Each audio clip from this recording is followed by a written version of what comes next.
Hello everyone, welcome to Bajirao IAS Academy, the Hindu news analysis. So today is 16th December 2024 and from today onwards we are going to start the Hindu news analysis. So we are going to discuss every day the Hindu newspaper, not just Hindu but all important newspapers and articles. So we would select most important articles and we'll try to discuss those articles as well in these respective discussions. And without any further delay, let's get into the discussion and let's discuss the first article. So the first article, in recent times we are getting the news that Bashar al-Assad flees Syria. So Bashar al-Assad was the former president of Syria and there was a civil war that has been taking place in Syria, and because of the civil war and because of the political instability and unrest in Syria, so Syria has become a ground of proxy war, right? So it has become a ground of proxy war, a playground of different players in the region and even beyond the region. So therefore, one such armed group in Syria has taken over control of the entire Syria, and that has led to Bashar al-Assad flees Syria. Okay, so we'll be discussing that, and apart from that we'll be discussing what are the reasons that led to the present situation in Syria, and apart from that what are different players who have interests in Syria, and how this change in Syria, particularly the political dynamics in Syria, would influence the geopolitics in Middle East and beyond. So it is important for us to understand them. So I would like to explain all those aspects in a very detailed manner so you can understand what has been happening in Syria, right? So the article is given in the Indian Express newspaper, right? Regime change in Syria and fall of Bashar al-Assad. And we all knew that we are getting the news of a stunning collapse of more than 53 years of al-Assad family. So last 53 years al-Assad's family has been ruling Syria, and in fact the stunning collapse of this al-Assad's family is considered or is regarded as a historic movement in the history of Syria and also the larger Middle East as well, because nearly 14 years after, so Syrians rose in peaceful protests against the Bashar al-Assad government and al-Assad's family in particular. So that met them with violence and quickly spiraled into a bloody civil war. And this is the reason that has led to the rise of civil war, because violation of rights of people.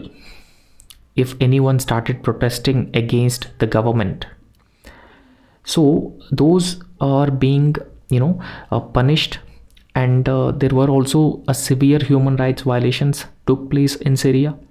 So protests, discontent was not allowed, and Bashar al-Assad also made Syria a breeding ground, a ground for different players to wage proxy wars against one another. So we'll be discussing about that as well in a very detailed manner, but let's try to understand the overall picture, what has happened in Syria, right? So I'll try to give you a brief background so that over a period of time you could understand everything what has been happening in Syria, right? So in fact, the issue here in Syria, so you can see this is the location of Syria, right? So you just remember the location of Syria. So it is east of Mediterranean Sea, and Syria also share its border with the Mediterranean Sea, and south of Syria is Lebanon, right? So north of Syria is Turkey, and east is Iraq, and in south Jordan, and so Jordan, and even with West Bank and Israel also, it shares its borders. And all the region that is being highlighted here in yellow color is known as Levant, Okay, so this region is known as Levant, and in fact UPSC has also asked one question about this Levant. What is Levant? So this region is also known as Levant, right? So the western part of the Middle East is known as the Levant. Now coming back to the discussion, so here we are discussing about the collapse of Bashar al-Assad regime. So who is Bashar al-Assad? So he was the former president of Syria.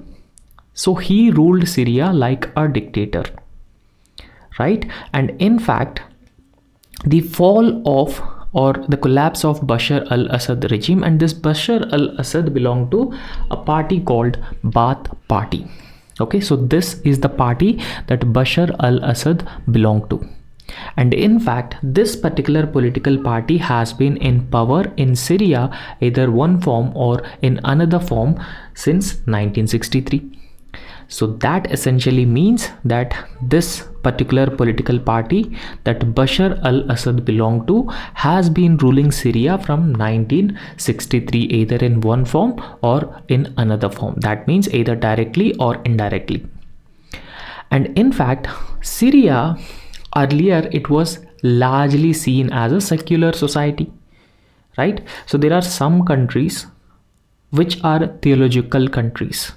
Okay, so theosophic countries. Okay, so theosophic countries are countries where they publicly, any country, the government publicly accepts that they give priority to one single religion, one particular religion. For example, Pakistan. But unlike these theosophic countries or theological countries, Syria is a secular society, right? So it is a secular society. However, it also believes in promoting the value of plurality, right? So plurality essentially comes very close with different cultures, huge diversity, acceptance, tolerance, mutual cooperation. So everything is part of plurality. So Syrian society, a secular society, and it was also a plural society. However, so there was a one minority community of Muslim, so that is Alawite minority. So Alawite minority community in Syria, and this Alawite community belong to Shia sect of Islam. So you should remember this because this is important. They belong to Shia sect of Islam. So that minority community is Alawite minority community, and they have ruled Syria without democracy. So when this Alawite minority was ruling, so there was no democracy in Syria, and this Alawite Shia minority community, so Bashar al-Assad belonged to this particular community, and his family also belonged to this Shia community. Now understand, when generally talk about a Shia majority country in the region, particularly in the Middle East, Iran is a Shia majority country. Saudi Arabia is a Sunni majority country. So there's always an ethnic conflict between Shias and Sunnis. Okay, so Bashar al-Assad belonged to Shia Alawite minority community in Syria, and Iran is a Shia majority country in the Middle East. So because of this particular reason, so this particular Alawite Shia minority community has been strategically aligned with Shia Iran. Okay, so Bashar al-Assad belonged to which minority community? So he belonged to Alawite minority community, and here Iran is a Shia majority country in the Middle East, and because of that reason, so this community has aligned strategically with Shia Iran.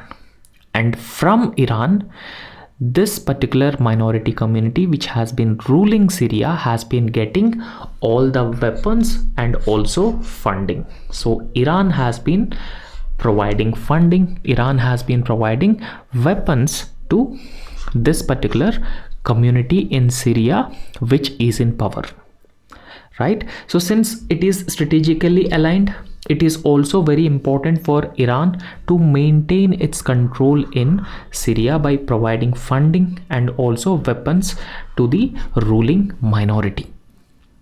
However, the existence of pro-Iran regime in Syria has facilitated Iran's proxy war strategy in the Levant region. Okay, so this has facilitated, that essentially means that Iran has been using Syria to fight wars against its enemies. Now, Iran has been fighting proxy wars against its enemies using Syria. However, in the year 2011, a significant political event took place in Middle East as well as the northern part of the African continent, and that significant political movement is known as a civil war. So civil war was broke out in the year 2011 in Syria. Okay, so we'll talk about Arab Spring later. So Arab Spring is also very important, right? So this Arab Spring was the result of earlier there was no democracy, there were no rights for the people, there was monarchy, there were no elections regularly takes place in Middle East. So people started demanding rights. People also started demanding a responsible government, a democracy, and that led to a violent protests by people in the Middle East and North Africa, and that led to Arab Spring. And in fact, this Arab Spring also influenced Syria, and that has led to a civil war. Okay, a civil war in the year 2011 after the Assad regime targeted exponents of Arab Spring. Okay, so whoever started demanding the democracy, whoever started demanding the rights. So Bashar al-Assad regime in Syria started targeting the people who are demanding the greater freedom, democracy and all. Okay, so therefore it raged till 2018. So it continued until 2018. The civil war continued in Syria until 2018. So that has led to the involvement of large number of players in Syria. So they have the interest in the region because, for example, Russia has its own interests, Iran also has its own interests, USA also has its own interests, for example, Turkey, Saudi Arabia, and even Israel. So all these different countries have a different interests, and those interests have made Syria a ground for proxy wars among all these different players. So firstly, we'll try to understand what are the major interests of US and how US supported the rebel groups or different armed groups within Syria against Bashar al-Assad regime. So here I would like to tell you that Bashar al-Assad, right? So Bashar al-Assad aligned with whom? So he aligned with Iran, right? So he aligned with Iran, but on the other hand, so there is always a conflictual relation between Iran and US. So there is always a conflictual relation between Iran and US. So therefore, Bashar al-Assad also acting against interests of US in the region. So therefore, US don't like Bashar al-Assad. US would like to support other armed groups against Bashar al-Assad. So US therefore started funding these different armed groups to wage a war against Bashar al-Assad in Syria. But on the other hand, Iran has been providing funding and weapon to the Bashar al-Assad government in Syria, right? So there is a proxy war between Iran and USA is fought in Syria. So I hope it is clear, right? And as I am telling you that US has supported rebels in Syria against the Assad regime due to Iran's anti-Israel and pro-Iran approach. So Syria also has anti-Israel, so it has anti-Israel and pro-Iran stance. Okay, so it has anti-Israel and pro-Iran stance. So it has pro-Iran stance. I have already explained why it has a pro-Iran stance. It is because of this Shia minority community Bashar al-Assad belonged to, and apart from that, Bashar al-Assad also getting funding and weapons from Iran, and because of that reason it is pro-Iran. Syria under Bashar al-Assad. So Syria under Bashar al-Assad is anti-Israel because of, again, both Iran and Israel also don't have good relations. So recently we have seen that Israel fired missiles into Iran, and Iran also fired missiles into Israel, and Iran also supporting the other militant terrorist groups such as Hezbollah, Houthis in Yemen, Hezbollah in Lebanon. So we could say that they don't have good relations with each other, and because of that reason Syria under Bashar al-Assad started having anti-Israel and pro-Iran relations. And the other thing that we need to understand is that both Israel and US are allies to each other.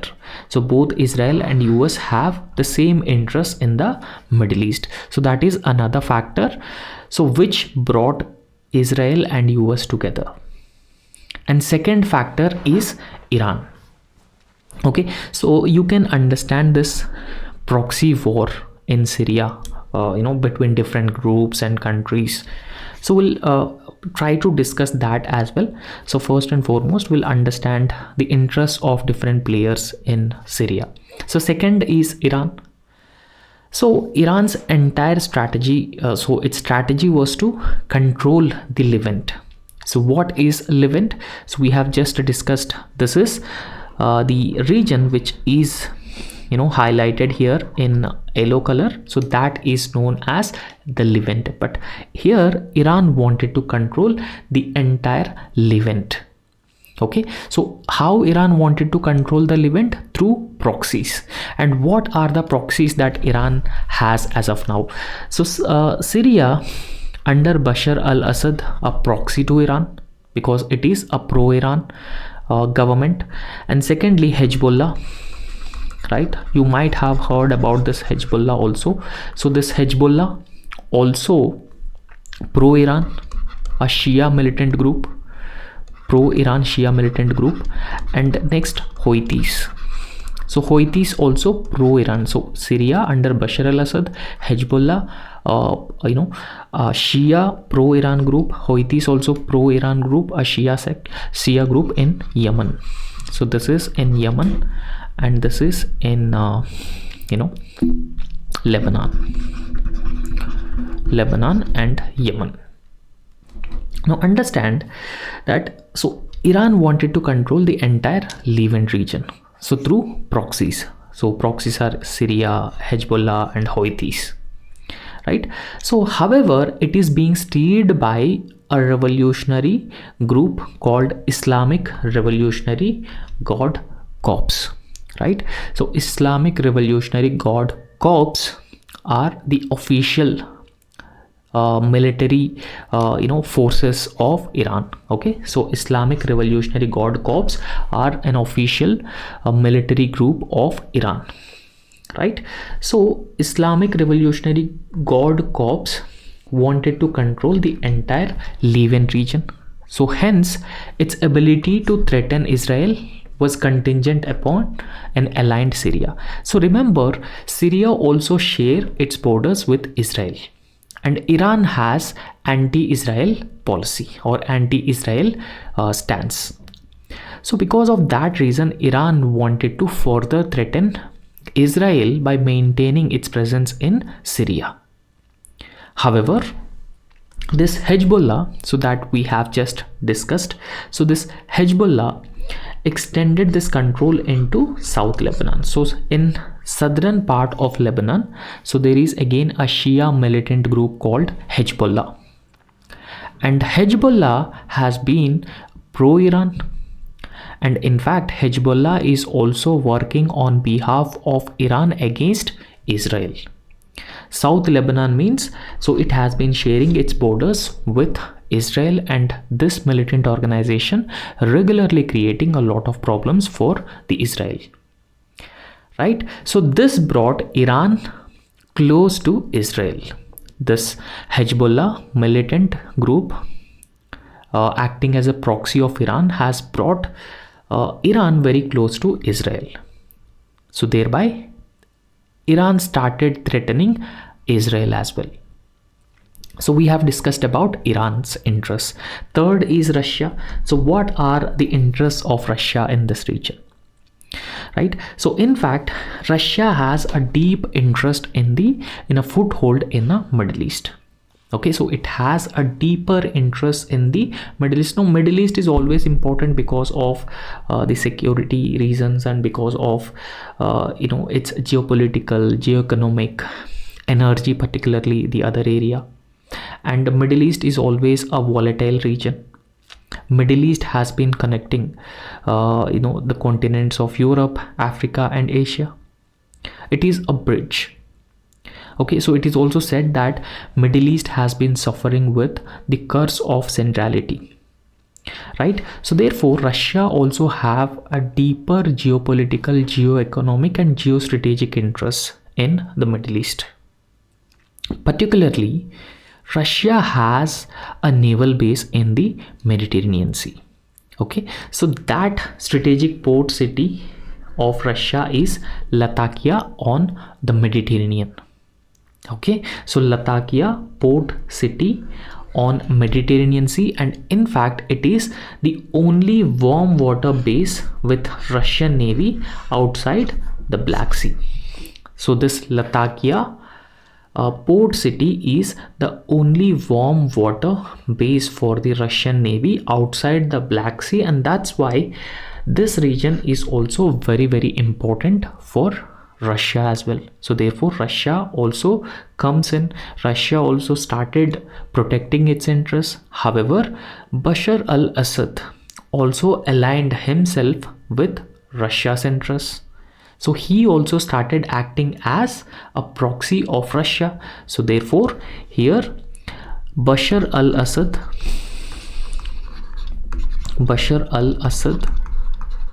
plus Iran plus Russia are a group. Okay, so they are aliens.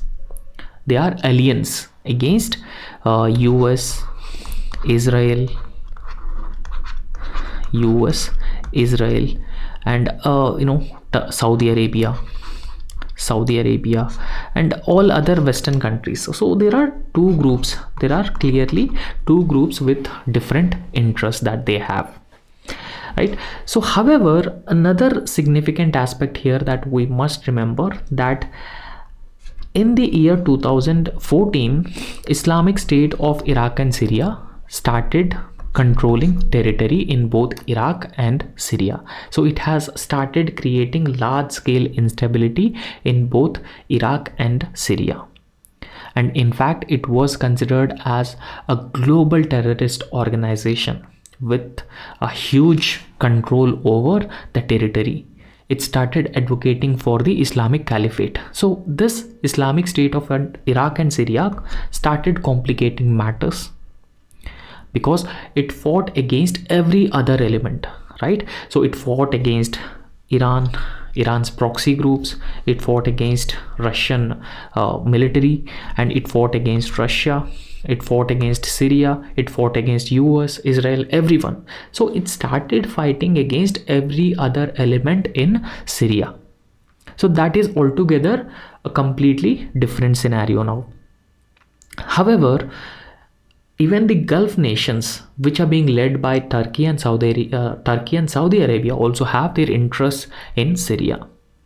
Okay, so they too joined indirectly in support of the opposition forces against Assad, converting political civil war into an ideological war. Okay, so the other thing that we need to understand, Saudi Arabia and also Iran, they don't have good relations, right? So they also have conflictual relations. And now Saudi Arabia has also started to dethrone Bashar al-Assad, because Bashar al-Assad supporting Iran here. Now here you can understand in this image the proxy war in Syria and how this proxy war takes place. Okay, so Assad troops in Iran, so Iranian troops of Hezbollah and other militias. Now understand, Russia has been supporting Assad's troops and Iran's troops and also Hezbollah. Iran has also supporting all these different groups, and even Iraq has also extending its support to these different groups. However, on the other hand, Saudi Arabia has been extending support to the Army of Islam, right? So that is one of the group which is part of a civil war group in Syria. So that has been waging a war against Bashar al-Assad government. And even Qatar has been extending its support, and Kuwait has also started extending its support to Army of Islam.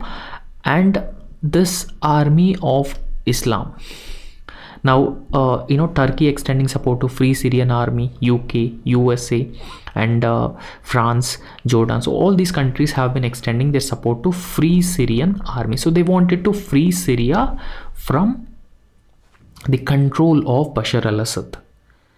So this Free Syrian Army again extending support for the Kurdish forces. Who are Kurdish? So Kurdish are a people. They are ethnic community. They are fighting for a separate nation, right? They are fighting for the separate nation, and Kurds have been extending support to the Assad's troops, right? So on the other hand, so like this is how the proxy war actually takes place. So they have their own interests. So they made Syria as a ground for their proxy wars. So they are fighting against each other through proxies in Syria. So however, what happened was in the year 2018, Islamic State of Iraq and Syria was defeated by the combined efforts of NATO. So has resulted in the defeat of Islamic State of Iraq and Syria in the year 2018. And apart from that, we also know that in the year 2021, US also left Taliban. US withdraws its forces from Taliban. And there was a Russia-Ukraine war also took place, and before that there was also a COVID-19 pandemic. And because of all these reasons, so they took the attention away from Syria between the years 2020 and 2023 because of all these different reasons after the defeat of Islamic State of Iraq and Syria in the year 2018 by NATO. So however, when the global attention was not on Syria, so the control of Levant region was with Iran. So Iran was largely controlling this Levant region. And that's when Iran was controlling this Levant region, so that's when another militant group, a rebel group, so which started fighting against the army of the Bashar al-Assad. So that militant group is Hayat Tahrir al-Sham. Okay, so Hayat Tahrir al-Sham. Okay, the leader of Hayat Tahrir al-Sham is this person that you can see here. Okay, so it has managed to build itself up to such a military such a militarily powerful position as to rout Syrian army. So it has built itself in this particular time, so that it has become so powerful with the support of other external players in Syria. So it has outpowered the Syrian army. Okay, so it has outpowered Syrian army, and consequently Bashar al-Assad flees to Russia. And now, so most part of Syria is now controlled by this Hayat Tahrir al-Sham group. However, there are some reasons for this particular situation. So some factors have led to this scenario in Syria that we need to understand here. So one is the utter mismanagement of governance by Bashar al-Assad, where there was no democracy. Bashar al-Assad openly violated the rights of the people. So therefore, people in Syria started supporting these rebel groups. Okay, so people support switching completely to the opposition. So that is one factor. And second factor is weakening of Iranian hold on the Levant region in general and Syria in particular. Particularly in recent times, because of Israel and Hamas war that has spilled over into Lebanon with the militant group Hezbollah, and also with Iran, has further weakened Iran. So when Iran was weakened by this Israel and Hamas war, so that has also provided an opportunity for this militant group Hayat Tahrir al-Sham to take over Syria, to fight against Bashar al-Assad's forces. And apart from that, the deterrent presence of Russian special forces. For example, Russian special forces or the Russian government was preoccupied with the Russia-Ukraine war. Right, so it is preoccupied with the Russia-Ukraine war, and Russia was also not able to focus adequately on the Middle East and its interests, and that is another factor which has further strengthened this group. It has gained militarily, it has gained support militarily, economically and politically. So that has led to outcompete Syrian forces, outcompete Bashar al-Assad's forces in Syria. And it's important that we should understand the likely immediate effect of overthrow of the Assad.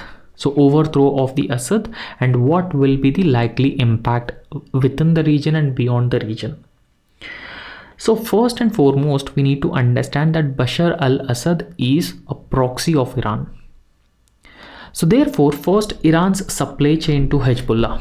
So now, so this is Iran. So Iran's supply chain to Hezbollah is located somewhere here.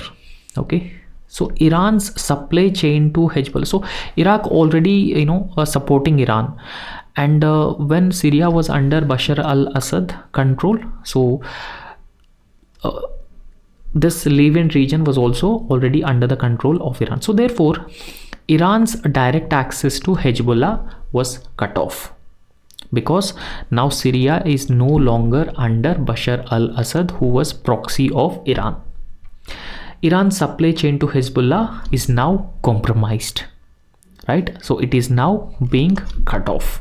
So thus potentially delaying or making impossible the refurbishment of its military capability to take on Israel. So therefore, Iran now cannot take on Israel. Iran cannot effectively plan strategies against Iran with the help of Hezbollah, because its supplies to Hezbollah are being cut off. Second, so this will have an indirect effect on war in Gaza as well. So Israel has been fighting a war in Gaza against Hamas. And in fact, Israel, with the limited support of Iran and limited supplies to Hezbollah, so Israel can make military victory. That should be the focus of its resources as well as attention. So certainly it will be a good news for US and Israel as well. And third is Russian absence further strengthens American stakes here. Okay, so now here Russia would be the loser, because Bashar al-Assad is also a proxy of Russia. So therefore, Russian absence here further strengthens American stakes and potentially Saudi influence in the Levant region. Okay, so apart from that, it is after many years that Iran's capability to influence a rising Shia crescent has been curbed. Okay, so in fact, this new militant organization that has controlled larger part of Syria after Bashar al-Assad fled Syria, that is HTS, does not evolve, it is expected that we should hope that it should not evolve along the lines of Islamic State of Iraq and Syria. It should not declare itself as a Islamic Caliphate, because that could have potentially worst consequences. Otherwise, another theater of war would open up in the Levant front, much like 2014. Okay, so I hope it is clear for you. I hope you have understood this. So whatever happened in Iran, so even if you have any doubts, you can write those doubts in the comment section. We'll try to address those doubts as well. Okay, next article is about Manipur unrest. Okay, so the author is talking about how Manipur crisis or Manipur violence is being mismanaged. And in fact, India has a lot of potential and a lot of expertise to address a problem like Manipur crisis. But despite this, Manipur crisis has been mismanaged, and the author has also been suggesting that this is the time that the Indian government should come up with practical solutions for the Manipur problem, because peace and stability is very, very important for India at this point of time. Okay, now the author has been suggesting that the government of India has the wrong approach in Manipur. So whatever approach that the government has adopted so far, it is a wrong approach. So the author has also been suggesting that the government of India should adopt a particular strategy that should be practical and also pragmatic as well. Now here, the primary concern should no doubt be put down violence. So the primary concern with respect to Manipur is that we need to restore law and order. How can we restore law and order? So through curbing violence. We need to curb violence in Manipur and restore law and order. This should, however, be quickly followed, even accompanied by an effort to address the grievances and also find a middle ground to reconcile the differences. Okay, so we need to find a middle ground. We need to reconcile among different fighting groups in Manipur, and we need to bring them to the negotiating table, and that's how we could actually address this Manipur problem. So we'll discuss about that. The author has also given some some ways through which it can be achieved. So the author has been telling us that Manipur is a classic example how not to deal with an internal security problem. So this is not the way that we should deal with an internal security problem. And in fact, the author also expressing his concern that this is not a very simple problem, and in fact Manipur issue is a very complex problem. Why it is a complex problem? Because it involves ethnic conflicts, it involves tribal insurgency. So ethnic conflict in the sense that different ethnic groups have been fighting this war and also fighting against each other, and insurgency, drug trafficking, and infiltration, illegal immigration from Myanmar border. So all these factors have involved, and all these factors have been making this issue more and more complex. So that is what the author has been suggesting. And in fact, the problem has been becoming more and more complex because of all these reasons, right? So therefore, such a scenario is deeply unfortunate. So why it is deeply unfortunate that country, despite having enormous expertise in dealing with such internal security challenges, so we have not fully utilized the potential when it comes to the expertise dealing with such internal security problems. And that's why the author has been suggesting that this is very unfortunate.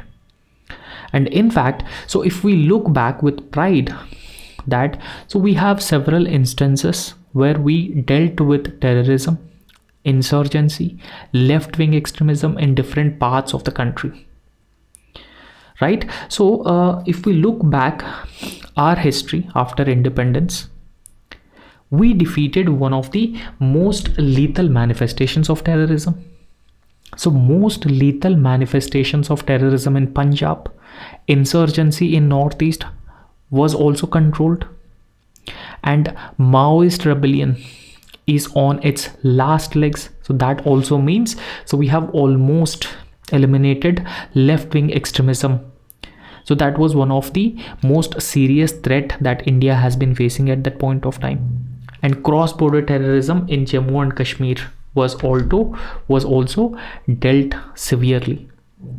So therefore, we are proud of ourselves that we have successfully dealt with all these internal security problems. But why we are not able to deal with the Manipur problem, and why we have mismanaged this particular Manipur issue, and that is a sign of worry. Okay, so what has gone wrong in Manipur? So what has gone wrong in Manipur, and what is the problem in Manipur? So we'll also try to understand that as well. And in fact, the government of India, unfortunately, treating the Manipur issue as a law and order problem only. Right? So the author has been suggesting that this is not a law and order problem. Right? Because we just talked about the complex nature of this Manipur crisis or Manipur violence. For example, tribal insurgency and ethnic tensions among these different ethnic groups, and also drug trafficking, illegal immigration from Myanmar border into the Indian side. So this is a very complex problem, and this is not just the law and order problem, but unfortunately government of India looking at this problem as a law and order problem. And apart from that, so there was also an increase in violence. There is also a reoccurrence of violence in state.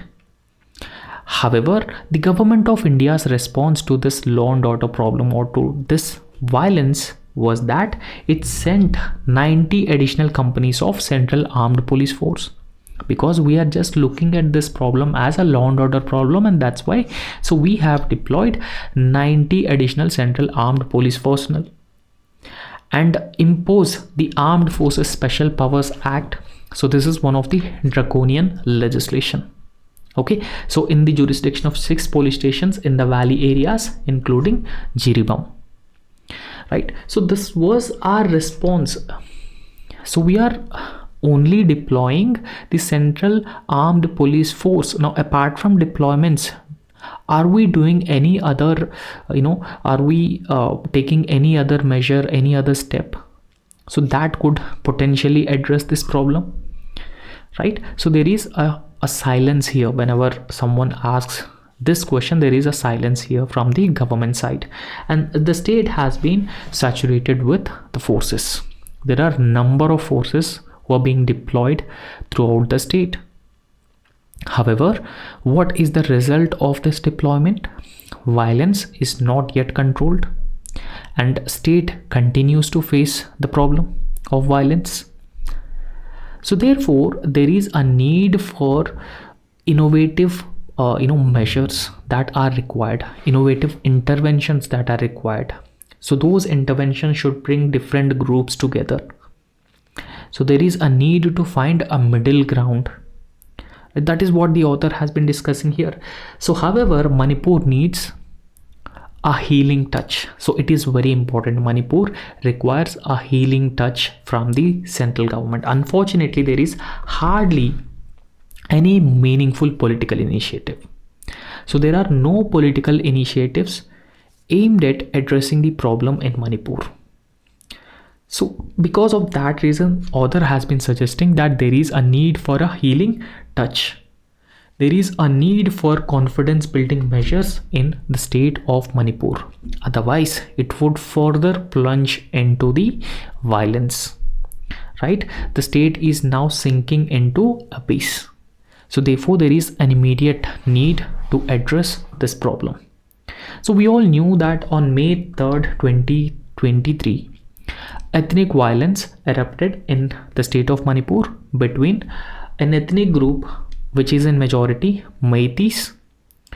So the Meitei ethnic community live in Imphal Valley, and Kuki-Jo tribals who inhabit the surrounding hills. Okay, so there are two groups. One is Meitei So Meitei group is in majority. They live in Imphal Valley, and Kuki-Jo tribals who inhabit the surrounding hills in Manipur. However, the primary concern should no doubt that we need to put down the violence. We need to address the law and order problem. We need to restore the law and order. So this conflict has led to the death of around 250 people, and more number of people are being displaced. Thousands of people are being displaced. Now in this context, we need to put down violence, and we need to address the law and order. We need to restore the law and order in Manipur. And apart from that, these measures, so there is a need to address, there should be some efforts to address the grievances of the people. There is a need to find a middle ground so that we could reconcile the differences, and we could also form a peace committees across different levels. And we could also take such political initiatives which are effective in convincing people of the government sincerity, and it also inspires confidence of the people. So however, in this context, the author has been suggesting the WAM approach. So what is this WAM approach? Wins hearts and minds approach. So this was the question that UPSC has asked in 2023 mains examination. So winning hearts and minds approach needs to be followed in Manipur. And there were also periods of calm in Manipur. However, center failed to utilize that period of calm to come up with possible solutions to address this Manipur issue. Okay, so center was failed to come with some kind of a modus vivendi, so that could address the concerns of all these rival groups in the state of Manipur, and that also help restore normalcy and peace in Manipur. However, the author has been suggesting some practical and pragmatic measures with respect to Manipur, so we'll try to look into those measures as well. So PM should declare president's rule in the state. So as of now, there is no president's rule in the state of Manipur. So therefore, Prime Minister should declare president's rule in the state and send as a governor a dynamic police or army officer of integrity. A governor should be either a retired police officer or an army officer who is an officer of integrity, who is known for his integrity, and he also has an experience of counterinsurgency, preferably someone who has served in the northeastern part of India. So this is what the author has been suggesting at first. Secondly, the author has also been suggesting that administration is largely failed to control this problem. So therefore, there is a need to completely revamp administration. Okay, so administration would need to be completely revamped. And apart from that, it should be made clear to all that there will be no compromise on the integrity of Manipur, and the center should do everything to protect unity, integrity of the nation as well as integrity of Manipur as well. So there is also a need to take a strict action against the different ethnic groups and militant organizations who have been inciting violence. They have been trying to give religious color to the conflict, and they are also responsible for vandalizing temples and churches. So there will be a strict action against all those elements. And apart from that, there should be a well-organized attempt to disarm people, whoever using these unlicensed weapons. So there is a need to disarm people immediately, and that will help in restoring normalcy and also bringing back peace. So that also provide conducive conditions to establish a middle ground where all these different tribal groups can come together, sit together, they can discuss their respective concerns as well, right? So there should be a proper timeline to give up their arms. So if they don't follow the timeline, right? So holding such weapons even after the expiry of that time limit, so they should be booked under the National Security Act. And apart from that, the author has also been suggesting that peace committees should be formed in every district, right? Peace committees should be formed in every district, which are comprising representatives of every section, every group, every tribe. So there should be peace committee at the state level also, comprising senior leaders at different sections group. So remember that there may be a chance of asking a mains question about Manipur, so you can write all these different solutions. So that will make your answer more and more effective, and you will also get more marks for your answer on this particular issue if it is asked in your exam. So next is about prevention of sexual harassment of women at workplace. It is also known as POSH Act. So the question is whether POSH Act is applicable for the political parties or not. So we'll understand about this in a very detailed manner. So we all knew that women have been facing sexual harassment, sexual assault even at their workplaces also. So in order to prohibit sexual harassment of women at workplaces, so earlier there was no such legislation which could prevent the sexual harassment of women at workplaces. So in the absence of such a legislation, Supreme Court has come up with Vishaka guidelines, right? So Supreme Court has come up with Vishaka guidelines in the year 1997, right? So these Vishaka guidelines aimed at protection of women or prevention of sexual harassment in workplaces. So however, after these Vishaka guidelines, so central government, particularly Union Parliament, has passed this POSH Act in the year 2013. Okay, so now we'll understand this. So recently Supreme Court heard a public interest litigation.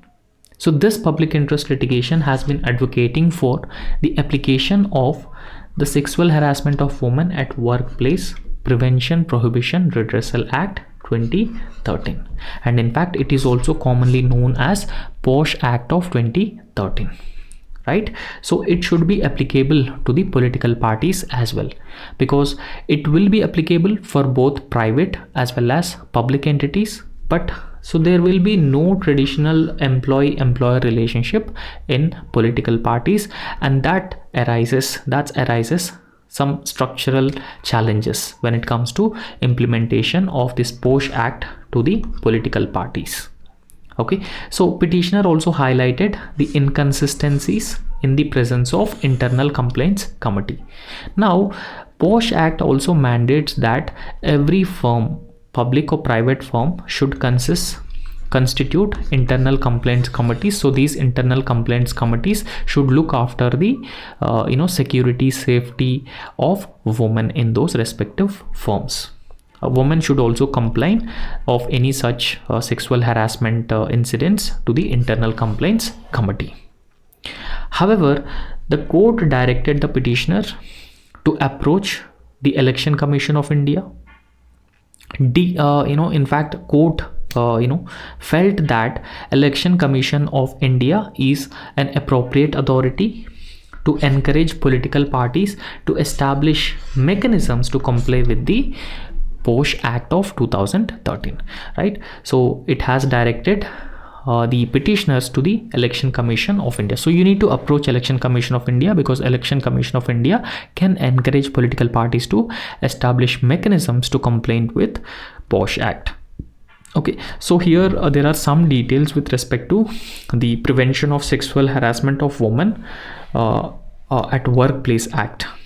Okay, so Sexual Harassment of Women at Workplace Prevention, Prohibition and Redressal Act. So that is POSH Act. So it was, as I have already told you, it was enacted in the year 2013 to implement the Vishaka guidelines of the Supreme Court. And it addresses quid pro quo harassment and also hostile work environment that women face, right?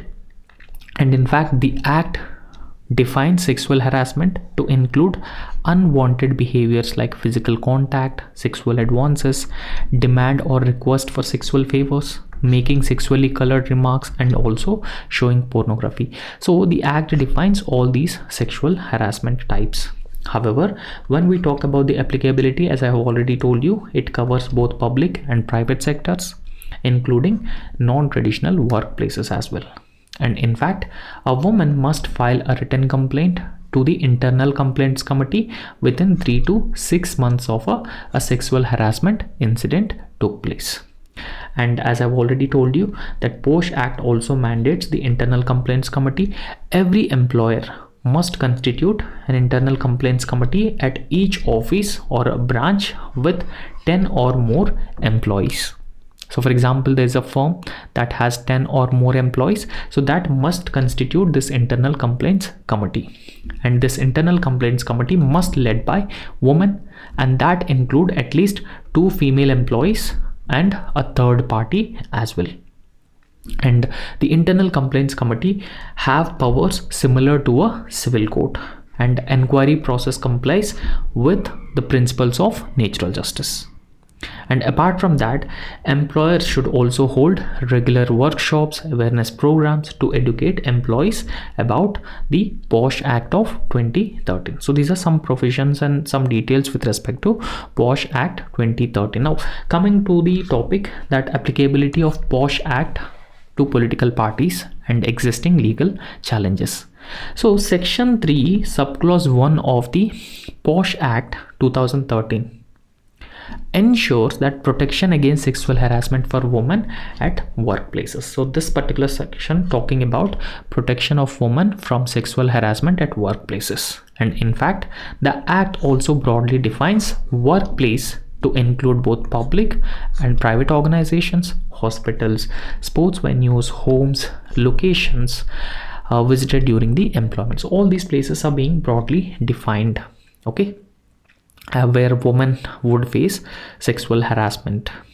And however, its applications to the political party is unclear due to their unique structure. Political parties have a unique structure, so political parties don't have a traditional employer-employee relationship, and because of that reason it poses some legal and structural challenges to determine whether the POSH Act should be extended to the political parties or not.